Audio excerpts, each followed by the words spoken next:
Hi everyone, it's Hannah back at MSc and I'm here with Miss Boayke. And we're just going to talk about RE and basically how Key Stage 3 and Key Stage 4 goes. Alright, so Key Stage 3, Year 7.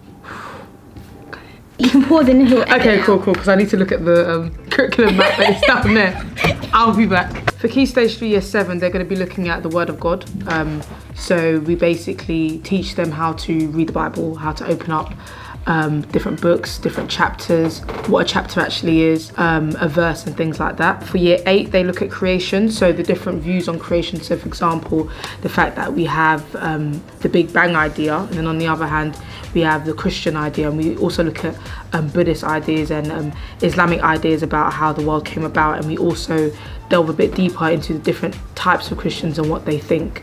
So for example, there's a view put forward by a group of people called fundamentalists, and they believe that everything written in the Bible is true, so the world was actually created in 6 days, whereas other people say that it's not necessarily true. Maybe it wasn't 6 days or 6 stages and stuff like that. Year 9 will be looking at Islam.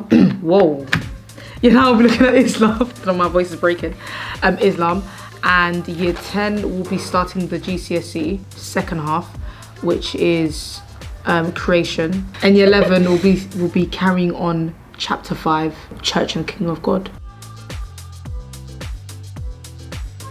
Is there any test at the start of Key Stage 3 or the start of Key Stage 4? Okay, so for Key Stage 3, they always have a keywords test, which they'll get in the first week. So they'll get the actual words, and then they'll have to revise that for a week, and then they'll come and be tested on it. Okay. Key Stage 4, not that I know of. Nah, don't think so. Because you need to get the content up first before you... so we'll probably leave that till a bit later. So what type of homework do you get normally? What type of homework do I set? It depends on the year group. Year 7, I try to be a bit more creative with them because I feel like that's the time for them to be creative. Because when they get to like Year 9, Year 10, Year 11, it's very much essay-based, exam-style questions and all that type of stuff. So in Year 7, for example, sometimes we get them to put together leaflets, booklets, and basically anything which is practical. Whereas when it comes to the older years, it's very much exam-style and extended writing tasks. Okay, is there anything students can be doing in preparation for the first few weeks? I would advise that if they can, they should read ahead. I tend to put a lot of resources on Show My Homework. This is more so for Key Stage 4, I'd say, that they should read around the subject a bit more. And yeah, read ahead so that when they come to the classroom, they're not lost for what's going on. And it saves us a lot of time, because if you understand because of prior reading, then that means that we have more time to revise. Yeah, and it's more of a recap in the lesson. Basically, yeah. The first term, very different to the last term. Definitely. Yeah. The first term is very much, when it comes to Key Stage 3, it's very, I'd say some people think it's quite hectic, but I think it's quite chill because we're welcoming them in. So the task that we're giving them is not too heavy, like it's not too full on. Yeah. Whereas when it gets to the end of term, it is quite heavy because it's end of year tests, assessments, all that type of stuff. And when it comes to Year 7, for example, they may not be used to being tested in that way, coming from Year 6. Year 8 is a bit more or less the same because they understand the procedure now. They've been through Year 7, so we don't need to baby them necessarily anymore. Year 9, they get the procedure, same thing from start to end. 10, start to end, the same. Year 11, I think it's quite hardcore from the start to the end because it's GCSE. Like this is the final countdown. So do you think people should rest during half term or be revising, or is there anything that... Definitely rest. I feel like anyone that works throughout half term, I don't really advise that. I think it's actually unhealthy because you've got 6 weeks revising throughout that. I don't think is advisable.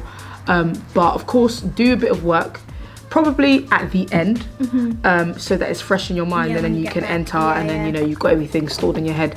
But I think the first couple of weeks, just get out there, like enjoy yourself. It's hot, it's sunny, you don't want to be at home revising. You know, watch Netflix. Like it's not a crime to chill. The first teacher just said no, but it's the truth. It's not a crime to chill, because if not, then you'll stress yourself out. And when will you ever get the time to rest? Like 6 weeks is a long time. So I do think it is a good time to rest, Don't just rest though. That's why I say get a hobby and do things and be active and meet your friends, because when the time comes and you're in school, you may not get as much time as you did in the summer term. So definitely yes, because I'll be resting, so why not? I don't regret it, so definitely. How can students optimise their independent study? So is there anything you recommend? I need you to repeat that question so I can really... How can students optimise their independent study, free periods for this subject? What I would say is do what's best for you, because if I tell you flashcards works for me, might not work for you. I think you have to know yourself, and you only know through trial and error. So for example, I was always advised when I was younger to put together a timetable. So for example, 1 to 2 o'clock you do this set of revision, and you do this and you do whatever, you write notes. And I tried it and it didn't work for me. It was actually a waste of time. So I thought to myself, and I'm not saying it will be a waste of time for anyone else, but it was a waste of time for me. So what I noticed that works for me is actually putting together to-do lists. So on a Monday, I write down realistically everything I can do. I don't like to give it a time constraint, because then if I don't meet that time, then I'll be upset that I didn't meet it.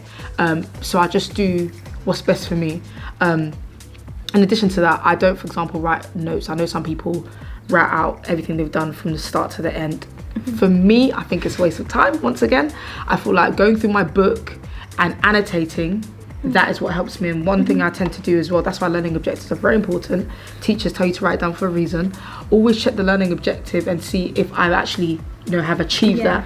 So that's how I used to work. Or I'll literally go from the beginning of the book to the end of the book, and I'd have like a piece of paper beside me and write down everything I don't understand, present it to my teachers. I know a lot of them used to hate me for that, but it's fine because it was for my benefit and I made it in the end. But yeah, that's how I'd work. So I think you need to find out what works for you. So trying things and failing is fine, but you'll never know unless you try. Plan ahead your independent study, because if not, you'll end up doing nothing. Thank you for listening, everyone, and we hope you've gained something from watching this. And yeah, bye. By the way, my name's Hannah too. So Hannah. putting this together. Yeah.